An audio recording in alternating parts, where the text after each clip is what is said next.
Dozens of businesses in New South Wales are being forced to close due to staff shortages after hundreds were forced into isolation. Joining me now live is Director of Policy at Business New South Wales, David Harding. David, good morning. Thank you for joining me. This is obviously meant to be one of the busiest times of the year for business. How big of an impact is this having?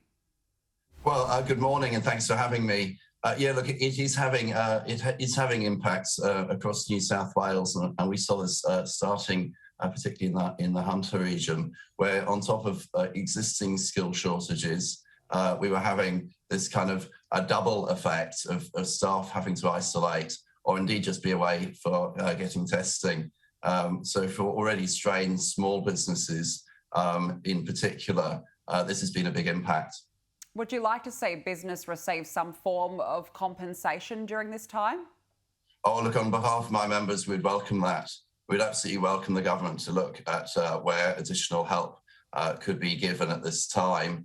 You've got to remember that throughout the shutdown, government did give businesses a lot of assistance, and indeed our members told us that in the main this was incredibly useful, not only in keeping staff but also in keeping businesses afloat. This is meant to be the busiest time of year, and it was meant to be the great hope for our economies that came out of COVID. And I think this has taken some of the gloss off it, but we should probably also not catastrophize it too much at this time. Yes, it's still early days, that's for sure. There's been a lot of changes, of course, in the last week in regards to restrictions. The mask mandate was removed, as well as QR codes in certain settings. That is now back. How is the industry adapting to all these sudden changes? Well, this is another change, isn't it? And it's very, very early days. I mean, it came into effect at midnight tonight. The majority of these changes they're in place over the Christmas season, and at the moment slated to finish on the 27th of January. The QR codes, I think, these are sensible and modest moves. The QR codes in place were mainly in place anyway. Many businesses kept them up. And as far as masks, well, wearing masks indoors sounds like a sensible thing to do for me. And you'd have to hope that this would not detract people too much from going out and spending their money over Christmas and staying safe at the same time. I think the 2 square metre rule will be particularly hard to bear for those smaller food and beverage outlets. The basement bars and restaurants and the ones without outdoor space. I think it will be very difficult for them. Would you be looking for a level of guarantee as to what happens beyond that January 27 date?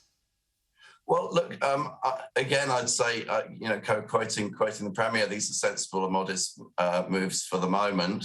I'm sure that the government will take the health advice through January as we see how dangerous or otherwise Omicron is and how the health service is coping. And I'm quite sure that they'll make decisions through January and let us know what they are as soon as they can.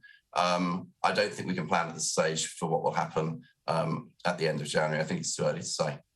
And how big of an impact has Omicron had on business confidence? Well, I think there was nervousness all along. I think there was anxiety. A lot of businesses are still carrying debt from the shutdowns, from the lockdowns, and from reduced business over time. And we're hoping to take advantage of that pent-up personal savings across New South Wales, which we knew was ready to be spent. I think this has knocked it. We don't know the full effect of it yet. Wait and see, and fingers crossed that this won't translate into mass hospitalisations, and we'll start living alongside it, and that we'll kind of get to some quieter waters through January and February. Yeah, that's certainly the aim. Fingers crossed. David Harding, thank you so much for joining us this morning. Thank you. Merry Christmas. Thank you.